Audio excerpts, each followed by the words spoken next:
Hello, and welcome to All Our Little Messes, a podcast focused on healing through intentional conversations about parenting, relationships, religion, and more.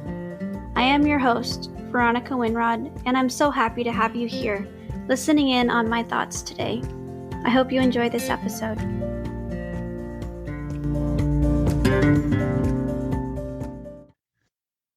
Welcome back to All Our Little Messes. Today, I'm going to be doing something a little different.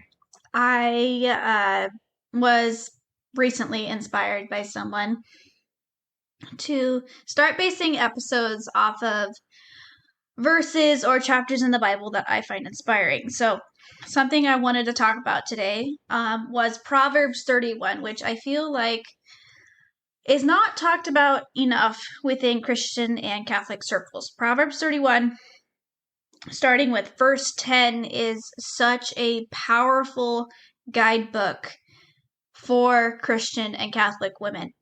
And we all seem to focus on, St. Paul and his advice for marriage and for women, and we forget about Proverbs. And there's just so much in here that is just, it's beautiful. So I actually have my Bible out here, and I wanted to just read a couple verses to you guys. Starting with Proverbs 31, verse 10. A capable wife who can find? She is far more precious than jewels. The heart of her husband trusts in her, and he will have no lack of gain. She does him good and not harm all the days of her life. She seeks wool and flax and works with willing hands. She is like the ships of the merchant, and she brings her food from far away. She rises while it is still night and provides food for her household and tasks for her servant girls. She considers a field and buys it. With the fruit of her hands she plants a vineyard. She girds herself with strength and makes her arms strong. She perceives that her merchandise is profitable. Her lamp does not go out at night. She puts her hand to the distaff, and her hands hold the spindle. She opens her hands to the poor and reaches out her hands to the needy. She is not afraid for her household when it snows, for all her household are clothed in crimson. She makes herself coverings. Her clothing is fine linen and purple. Her husband is known in the city gates, taking his seat among the elders of the land. She makes linen garments and sells them. She supplies the merchant with sashes. Strength and dignity are her clothing, and she laughs at the time to come. She opens her mouth with wisdom, and the teaching of kindness is on her tongue. She looks well to the ways of her household, and does not eat the bread of idleness. Her children rise up and call her happy, her husband too, and he praises her. Many women have done excellently, but you surpass them all. Charm is deceitful, and beauty is gain, but a woman who fears the Lord is to be praised. Give her a share in the fruit of her hands, and let her works praise her in the city gates. And those verses there, that's Proverbs 10 through 31, have honestly been so powerful to me and inspiring to me especially the last couple weeks, because I've noticed this huge uptick, especially on Twitter and Instagram, on certain influencer pages. They're always the Christian influencers talking about submission and marriage and how a woman shouldn't work. So you've got it's the people that are retired. Their husbands are retired. They're living on, pension. Their house is paid off, and they're driving a $60,000 vehicle. And they're telling young women who are married, freshly married, maybe they have 1 kid, 2 kids, they're shaming them for working and telling them that basically they need to give up more necessities of life in order to stay home with their kids. Otherwise, they're not following the law of God. And I find that infuriating, because these older women are speaking from such a place of privilege, having a paid off house and a paid off vehicle, with a husband who is living off of a pension, and they're not struggling, and yet they're demanding that these young mothers struggle, and twisting scripture or completely forgetting about certain verses of scripture in order to shame them into staying home with their kids. Which, don't get me wrong, staying home with your kids is a very desirable and honorable thing to do. In an ideal situation, a mother should stay home with her kids and raise them. We are responsible for the next generation. So but in a lot of cases, especially today's economy, that's not feasible. That's not feasible. You've got record inflation. I mean, we've got housing prices through the roof. We've got vehicle prices, gas prices, it's food. I mean, just a couple years ago, a gallon of milk was half of what it is now.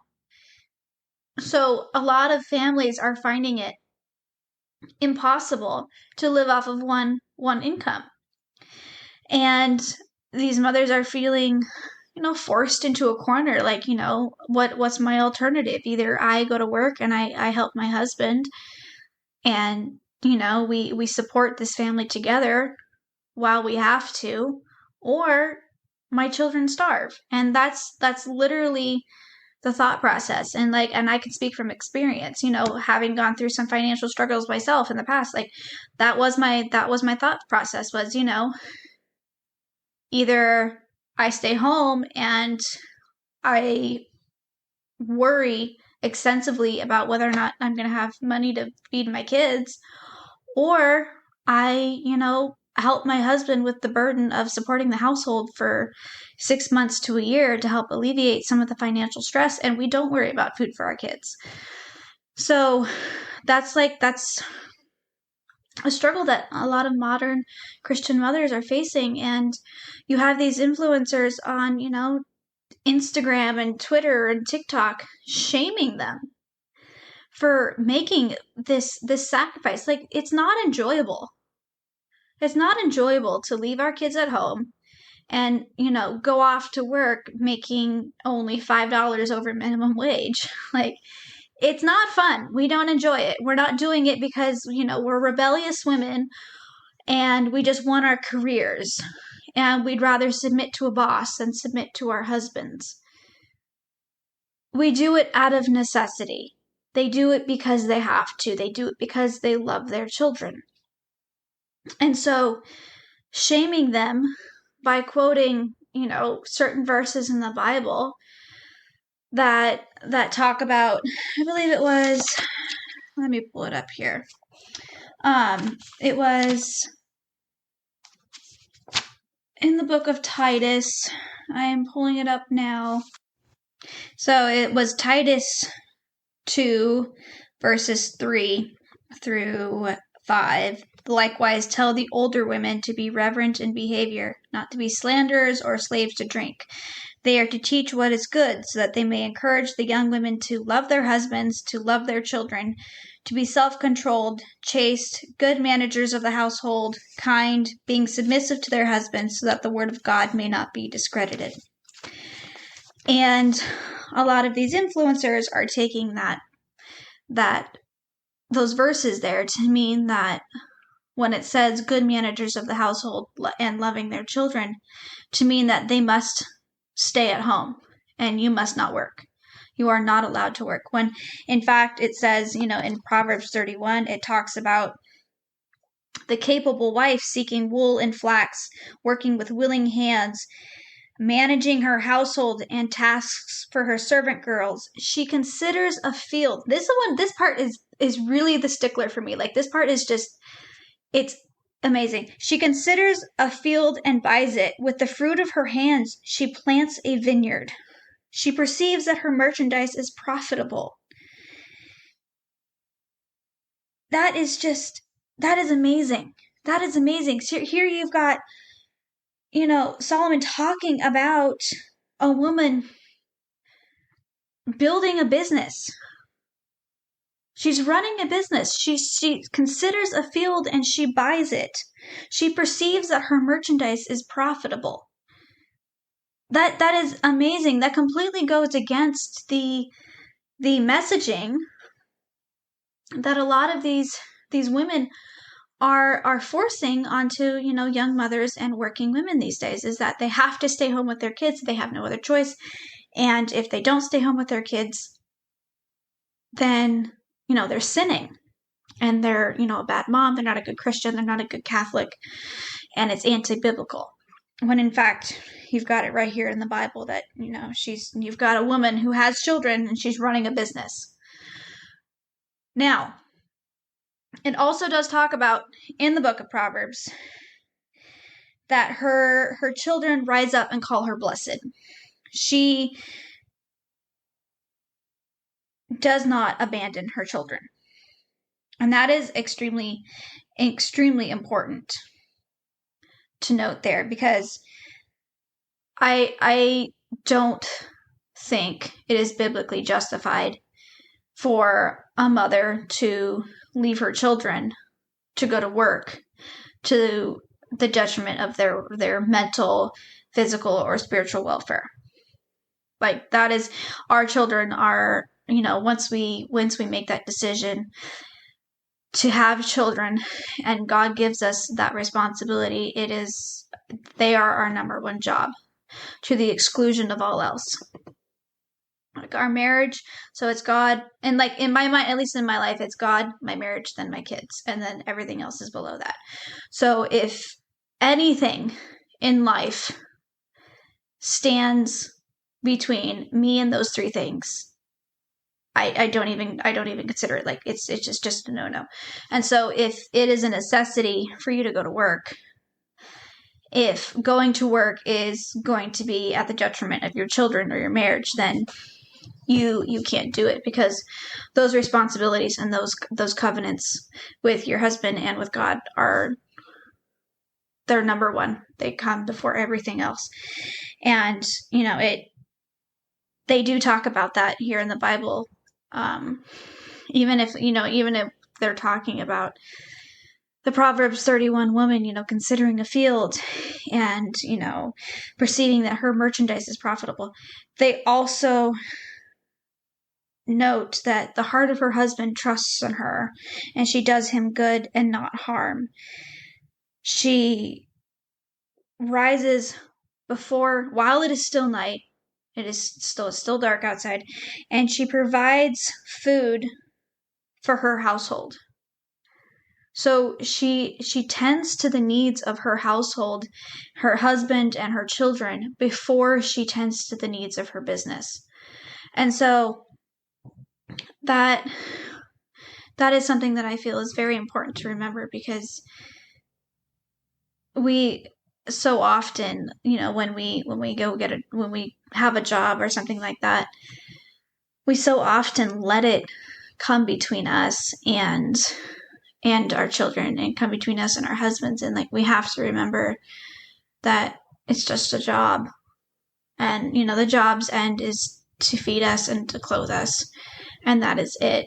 And just the way these verses are ordered can show us how we're supposed to, as women, how we're supposed to order that in our own lives. She tends to the needs of her household before she tends to the needs of her boss or tends to the needs of her business. And so, like, that is, again, that's just something that we have to remember and we have to be careful of, because it's so easy to fall into the trap of the career woman. And that's where I feel like a lot of these influencers get their ammunition is, they see these Christian career women working and they perceive it as to the detriment of their children, of these women's children. And so we have to be very careful to find the balance of our responsibilities and to be able to manage them, and be very clear-headed about this, to be very clear-headed about working while you have a family and a husband. And I mean, I've seen it. I've seen it work myself personally. Like, I've done it myself. So I worked for a year. After I had my son, I worked for a year. And after that year, it was starting to become a struggle. My husband and I were having more marital problems. The relationship with my son was starting to suffer, and like my mental health was suffering because I couldn't juggle. I couldn't successfully balance work and home life. Like I couldn't do it. And so I was starting to prioritize work over my home life. And I just remember feeling so ashamed because when I had that work interview, one thing I told my future boss at the time was that my kids will always have priority over this job 100% of the time. If I get a phone call in the middle of the day saying my kid needs me, I'm leaving, and I don't care how you feel about it. I have to go. No job is more important than my kids. And I remember that interview, and later that year I ran into some problems, and at home and at work, and I prioritized the problems at work over my problems at home, and I put my problems at home on the back burner to be dealt with later. And like I said, my relationships with my husband and my kids suffered for it. And so it was at the end of that year, I was just like, I can't juggle both. Like I'm not one of those people that can successfully juggle both. So I made the decision to come home and to stay home, and we made it work. We just changed some things with my husband's work, and we changed some things within our budget, paid off some debt, and we made it work. Like I just made the decision to stay home no matter what. Like no matter how bad our finances got, no matter how bad, we struggled, I was not going to go back to work because I don't personally feel like I'm one of those people that can successfully juggle both, like a full-time job and having kids and a husband. Like one of them is going to suffer, and the job needs to suffer, but jobs don't like it when they suffer. They tend to lay you off or fire you. So I stay home.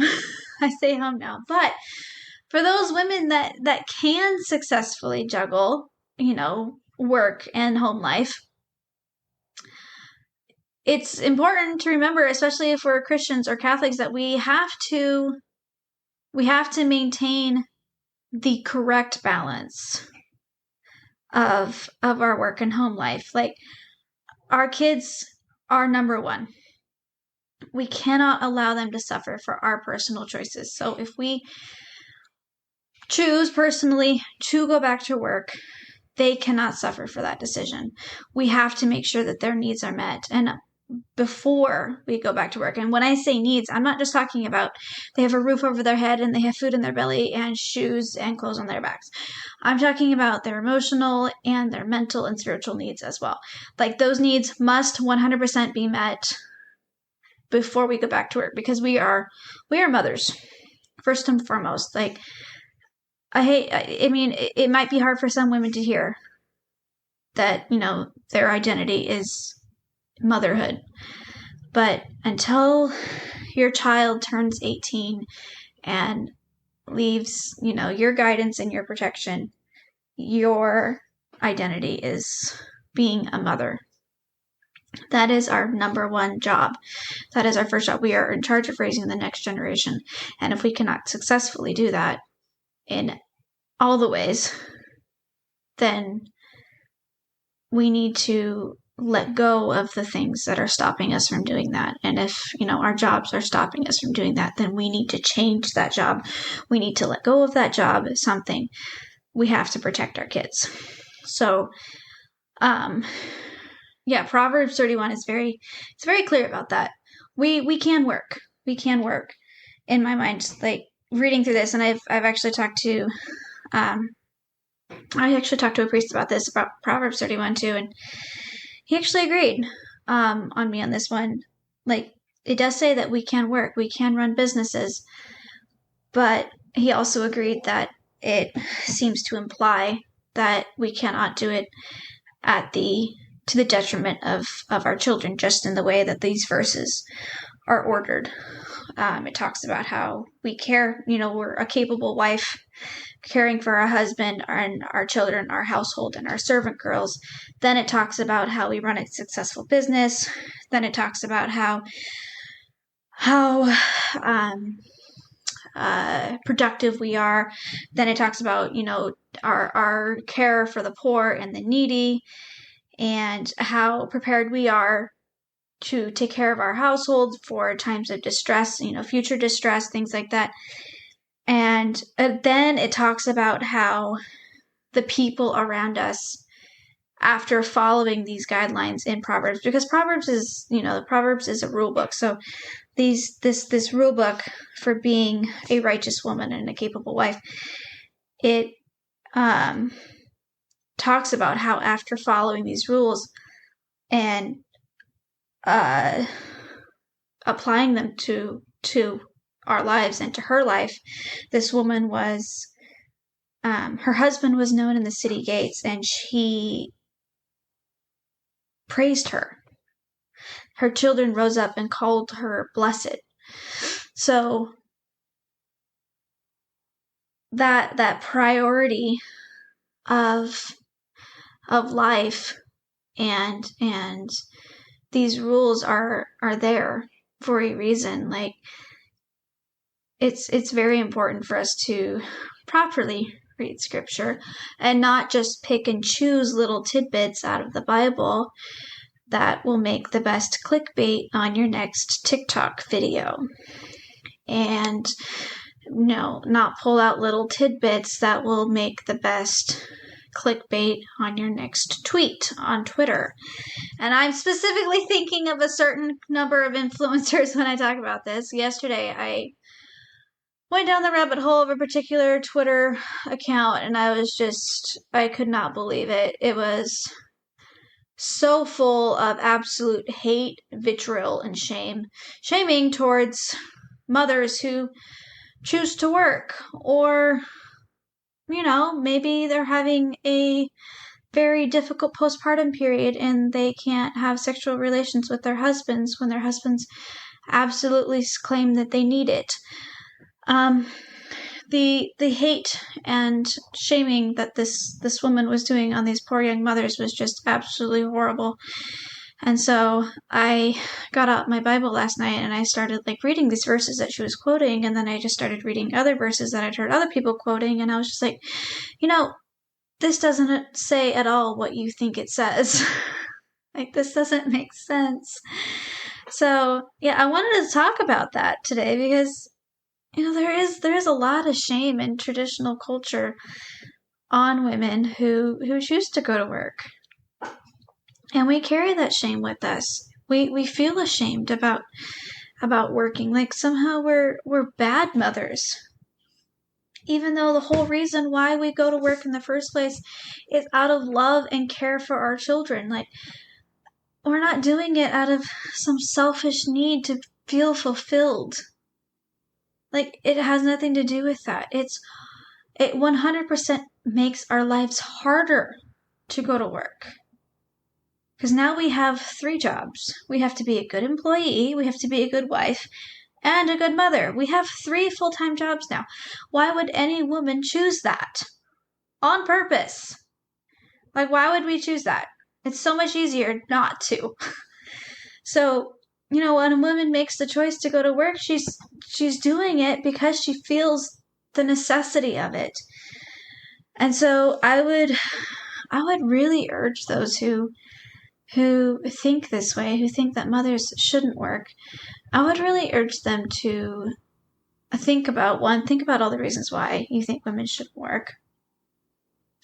And think about where those opinions came from. And then check and see if your opinions are actually, biblically based and, based on Christian and Catholic doctrine, because I can guarantee you 95% of the time they're not going to be, and they're just going to be based on personal bias and what you think women should do. So, I would actually also like to encourage any woman reading this to go read Proverbs 31, Proverbs 31, verses 10 through 31, I believe it is. Let me double check here, flipping through pages. Yes, Proverbs 31, verses 10 through 31. It's absolutely beautiful to read. I am actually reading it out of, what Bible is this? I have several different versions of the Bible, and I believe this one is the NRSV Catholic edition. So it's been edited a little bit just to make it easier to read, make it easier for our modern minds to read. So I would encourage anyone that is listening to go and read this. It's a beautiful read, and then to just do a brief reflection on it and how we can apply it to our daily lives.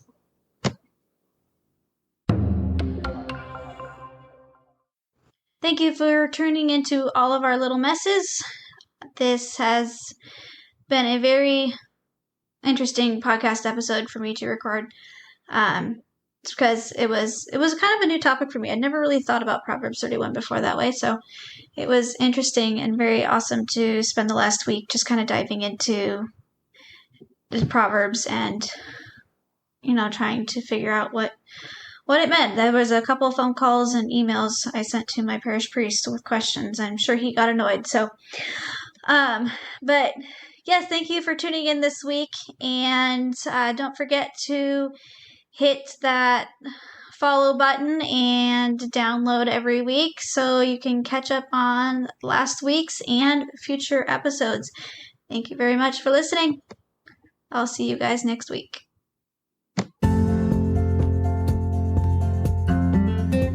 Thank you for tuning in to this episode of All Our Little Messes. Please let us know how much you enjoyed it below and add any questions you have about this episode.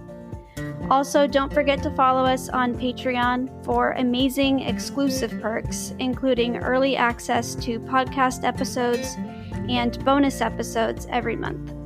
We've also recently added a support group for all of our paid patrons. You can check us out on Facebook and Instagram for daily updates and insights that mirror podcast topics. Thank you for listening, and we'll see you next week.